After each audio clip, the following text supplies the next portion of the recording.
Welcome to Simplified UPSC by PPP, where we listen, learn, and grow together. Detailed lecture notes in English and Hindi, plus practice questions for prelims and mains, only on our Telegram channel. Link in description. Like and subscribe for more. Simplified UPSC by PPP में आपका स्वागत है। हम आपके लिए इसी तरह की उपयोगी सामग्री लाते रहें। इसके लिए कृपया हमें यूट्यूब पर सब्सक्राइब करें और हमारे साथ जुड़ें। आज हम एनसीईआरटी की कक्षा 12 की भारतीय समाज की किताब के चौथे अध्याय पर एक गहरी चर्चा करने वाले हैं। इसका शीर्षक है बाजार एक सामाजिक संस्था के रूप में। देखिए, जब हम मार्केट या बाजार शब्द सुनते हैं तो दिमाग में सीधे इकोनॉमिक्स, डिमांड, सप्लाई ऐसी बातें आती हैं। लेकिन आज हमारा मिशन कुछ और है। हम ये समझना चाहते हैं कि समाजशास्त्र यानी सोशियोलॉजी बाजार को कैसे देखता है। बिल्कुल। और ये नजरिया मैं कहूँगा यूपीएससी की तैयारी करने वालों के लिए तो बहुत ही ज्यादा जरूरी है, क्योंकि देखिए अर्थशास्त्र हमें सिर्फ आंकड़े दिखाता है, जीडीपी कितनी बढ़ी, एफआईआई कितना आया, जबकि समाजशास्त्र उन आंकड़ों के पीछे के इंसानों को, उनके रिश्तों को, उनकी संस्कृति को देखता है। आज हम यही देखेंगे कि बाजार सिर्फ पैसे के लेन देन की जगह नहीं, बल्कि समाज का एक आईना है। बहुत खूब। तो चलिए इस आईने में झांकते हैं। शुरुआत करते हैं इकोनॉमिक्स के कह सकते हैं गॉडफादर एडम स्मिथ से। जी। उन्होंने अपनी किताब द वेल्थ ऑफ नेशंस में एक बहुत मशहूर आइडिया दिया था, अदृश्य हाथ यानी इनविजिबल हैंड का। जी। उनका कहना था कि बाजार में हर व्यक्ति अपने स्वार्थ के लिए काम करता है। हाँ। लेकिन इन सबके स्वार्थ से अनजाने में ही पूरे समाज का भला हो जाता है। जी। इसीलिए उन्होंने लेसी फेयर की बात की, मतलब सरकार को बाजार से दूर रहना चाहिए। और यहीं पर समाजशास्त्र एक बिल्कुल अलग कहानी बताता है। हाँ, कहानी को पूरी तरह पलट देता है। समाजशास्त्री कहते हैं कि बाजार कभी भी अदृश्य हाथों से नहीं चलता, बल्कि वो तो बहुत ही दृश्य, मतलब दिखने वाले सामाजिक धागों से बुना होता है। उनका मानना है कि बाजार सामाजिक रूप से अंतर्निहित यानी सोशली एम्बेडेड होते हैं। सोशली एम्बेडेड, ये सुनने में थोड़ा भारी शब्द लगता है। हाँ, इसे आसान भाषा में कैसे समझें? इसे ऐसे समझिए कि बाजार कोई वैक्यूम में नहीं है। वो समाज की जमीन पर खड़ा है, जहां उसे सामाजिक नियम, राजनीतिक नीतियां और आस पड़ोस, मतलब जातिगत नेटवर्क और पारिवारिक संबंधों का भी ध्यान रखना पड़ता है। बाजार हवा में नहीं, समाज के अंदर काम करता है। यही सोशली एम्बेडेड होने का असली मतलब है। ये तो बहुत दिलचस्प नजरिया है, लेकिन एक सवाल उठता है, क्या ये नियम सिर्फ छोटे स्थानीय बाजारों पर ही लागू होता है? आज तो अमेज़न, फ्लिपकार्ट जैसे बड़े ऑनलाइन बाजार हैं, वहां तो खरीदने बेचने वाले एक दूसरे को जानते भी नहीं हैं। क्या वे भी सामाजिक संबंधों से चलते हैं? बहुत अच्छा सवाल है, और देखने में लगता है कि वे नहीं चलते, लेकिन सच तो यह है कि वो भी चलते हैं। सोचिए, आप अमेज़न पर कुछ खरीदने से पहले क्या देखती हैं? रेटिंग्स और रिव्यूज। और वो रिव्यूज क्या हैं? वो एक तरह का डिजिटल सोशल ट्रस्ट ही तो है। आप अनजान लोगों के अनुभव पर भरोसा कर रही हैं। हाँ, सही बात है। कंपनियां इन्फ्लुएंसर्स का इस्तेमाल क्यों करती हैं? क्योंकि वो एक सामाजिक कनेक्शन का फायदा उठा रही हैं। तो रूप बदल गया है, पर बाजार आज भी समाज के ताने बाने में ही बुना हुआ है। वाह, मतलब रूप बदल गया पर सार वही है। चलिए अब भारत के कुछ पारंपरिक उदाहरणों को देखते हैं, जो इस सोशली एम्बेडेड वाले आइडिया को और साफ कर देंगे। स्रोत में छत्तीसगढ़ के बस्तर जिले के धोराई गांव के साप्ताहिक आदिवासी बाजार यानी हाट का जिक्र है। हाँ, और ये एक क्लासिक उदाहरण है। ये जो हाट है, ये सिर्फ एक जगह नहीं है जहां आदिवासी और गैर आदिवासी अपना सामान बेचने आते हैं। ये एक सामाजिक महोत्सव है। एक मिनट, तो आप कह रहे हैं कि बस्तर के हाट में लोग सिर्फ सब्जी भाजी खरीदने नहीं, बल्कि रिश्ते तय करने भी आते हैं? बिल्कुल। आप इससे एक जीता जागता फेसबुक समझ सकती हैं। यहाँ आसपास के गांवों के लोग मिलते हैं, युवा अपने जीवन साथी चुनते हैं, परिवारों के बीच रिश्ते तय होते हैं, पुराने झगड़े सुलझाए जाते हैं, और शाम को मनोरंजन भी होता है।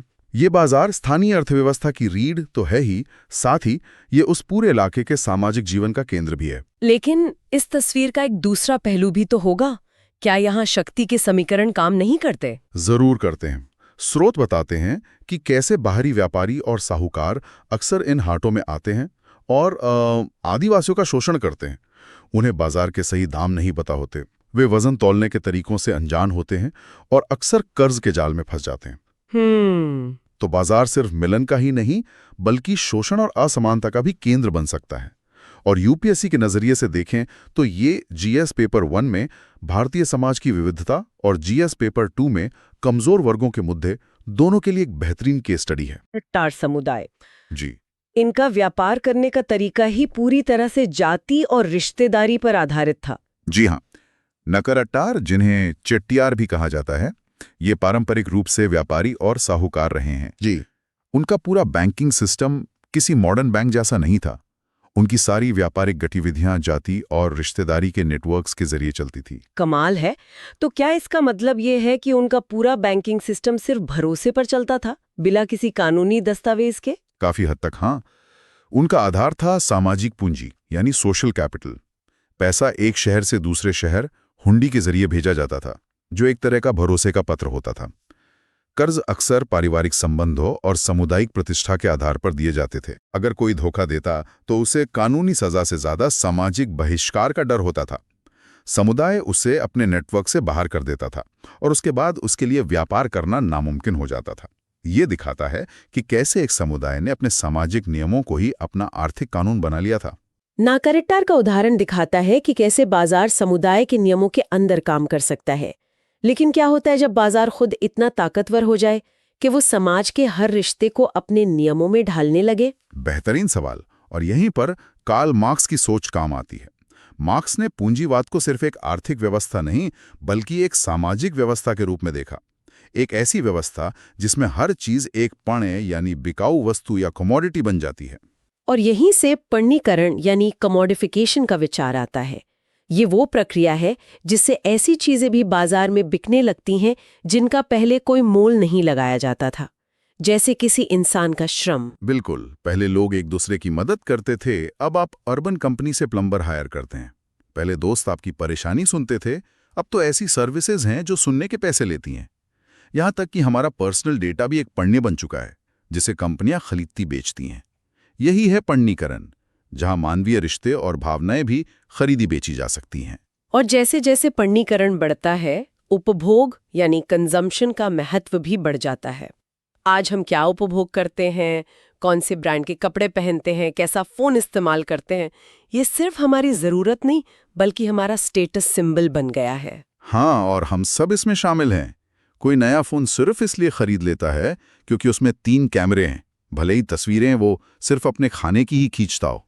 सही बात है। ये जरूरत नहीं, पहचान की राजनीति है। समाजशास्त्री मैक्स वेबर ने इसे प्रतिष्ठा का प्रतीक कहा था। आपका उपभोग करने का तरीका समाज में आपकी जगह तय करता है। ये तो हमारी रोजमर्रा की जिंदगी से जुड़ा सच है। अब इस चर्चा को एक बड़े कैनवस पर ले जाते हैं, भूमंडलीकरण और उदारीकरण।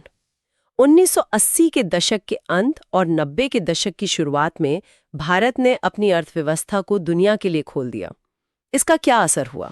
इसका एक प्रतीकात्मक क्षण था जब इन्फोसिस ने मैसूर में बैठकर न्यूयॉर्क के नैस्डैक स्टॉक एक्सचेंज की ओपनिंग बेल बजाई। ये दिखाता है कि दुनिया कैसे सपाट हो गई है और भारतीय सेवाओं के लिए एक वैश्विक बाजार खुल गया है, खासकर सॉफ्टवेयर और बीपीओ उद्योग में। ये उदारीकरण का सकारात्मक चेहरा था जी, लेकिन सिक्के का दूसरा पहलू भी है। हाँ। इस उदारीकरण या जिसे कुछ लोग बाजारीकरण भी कहते हैं, इसका प्रभाव मिला जुला रहा है। इसमें निजीकरण, सरकारी नियंत्रण में ढील और आयात शुल्क में कमी जैसी नीतियां शामिल थीं। हाँ, और इसके परिणाम काफी जटिल रहे हैं। समर्थकों का तर्क है कि इससे आर्थिक विकास को गति मिली, उपभोक्ताओं को बेहतर विकल्प मिले। राइट। लेकिन आलोचकों का कहना है कि इसकी एक भारी सामाजिक कीमत चुकानी पड़ी है। वो कीमत क्या थी? सबसे बड़ा असर किसानों और छोटे निर्माताओं पर पड़ा। सरकारी सहायता और सब्सिडी कम होने से किसान वैश्विक बाजार की बड़ी कंपनियों के साथ प्रतिस्पर्धा नहीं कर पा रहे हैं। इसी तरह सस्ते विदेशी सामानों के आने से भारत के कई पारंपरिक और छोटे उद्योग बंद होने की कगार पर आ गए हैं। तो एक तरफ जहां शहरों में आईटी सेक्टर में रोजगार पैदा हो रहे थे, वहीं दूसरी तरफ ग्रामीण इलाकों में रोजगार छिन भी रहे थे। और यहीं पर यूपीएससी का कनेक्शन सबसे मजबूत हो जाता है। मुझे याद है 2013 की मुख्य परीक्षा में एक सवाल सीधा इसी मुद्दे पर पूछा गया था। बिल्कुल, सवाल था, भारतीयों की स्वामित्व वाली कंपनियों पर उदारीकरण के प्रभाव का परीक्षण करें। क्या वे बहुराष्ट्रीय कंपनियों के साथ संतोषजनक ढंग से प्रतिस्पर्धा कर रही हैं? चर्चा करें। अब देखिए, इस अध्याय की समझ इस सवाल का जवाब देने के लिए कैसे एक ठोस आधार देती है। कैसे? जरा इसे और खोलकर बताइए। आप अपने जवाब की शुरुआत इस बात से कर सकते हैं कि उदारीकरण ने भारतीय कंपनियों के लिए मौके और चुनौतियां दोनों पैदा की। फिर आप इन्फोसिस और टाटा जैसे उदाहरण देंगे जो वैश्विक स्तर पर सफल हुए। ठीक है। लेकिन फिर आप इस अध्याय के ज्ञान का इस्तेमाल करते हुए बताएंगे कि छोटे और मझोले उद्योग क्यों पिछड़ गए। आप तर्क देंगे कि एमएनसीज के पास सिर्फ पैसा ही नहीं बल्कि ग्लोबल सप्लाई चेन और ब्रांडिंग की ताकत भी थी, जिसका मुकाबला करना मुश्किल था। आप किसानों की दुर्दशा का सामाजिक पक्ष भी सामने रखेंगे। तो यह एक संतुलित और समाजशास्त्रीय दृष्टिकोण होगा जो आपको बेहतर अंक दिलाएगा। तो आज की इस चर्चा का निचोड़ यह है कि बाजार सिर्फ लेन देन की जगह नहीं है, वे सामाजिक संस्थाएं हैं जो हमारी संस्कृति, हमारे संबंधों और हमारी पहचान को आकार देते हैं, चाहे वो बस्तर का एक छोटा सा हाट हो या वैश्विक शेयर बाजार। आपने बिल्कुल सही सार निकाला। बाजार एक आर्थिक अखाड़ा होने के साथ साथ एक सामाजिक और सांस्कृतिक मंच भी है, जहां पहचान, शक्ति और प्रतिष्ठा के खेल खेले जाते हैं। तो जाते जाते हमारे श्रोताओं के लिए एक विचार छोड़ जाते हैं। जरूर। आज के भारत में ऑनलाइन बाजार और गिग इकोनॉमी जैसे ज़ोमैटो, उबर, ओला का विस्तार बहुत तेजी से हो रहा है। तो सोचने वाला सवाल ये है कि ये नए डिजिटल बाजार हमारी पारंपरिक सामाजिक संरचनाओं जैसे परिवार, समुदाय और जाति को कैसे प्रभावित कर रहे हैं? क्या वे पुरानी असमानताओं को मिटा रहे हैं या उन्हें एक नए डिजिटल रूप में और ज्यादा मजबूत कर रहे हैं? एक बहुत ही प्रासंगिक सवाल। अगर आपको ये गहरी पड़ताल पसंद आई और आप चाहते हैं कि हम ऐसी चर्चाएं जारी रखें, तो हमारे channel simplified UPSC by PPP को यूट्यूब पर जरूर सब्सक्राइब करें। हम आपके लिए ये महत्वपूर्ण सामग्री लाते रहेंगे। धन्यवाद। Thanks for watching. Follow us on Telegram and Instagram. Don't forget to like, share, and subscribe.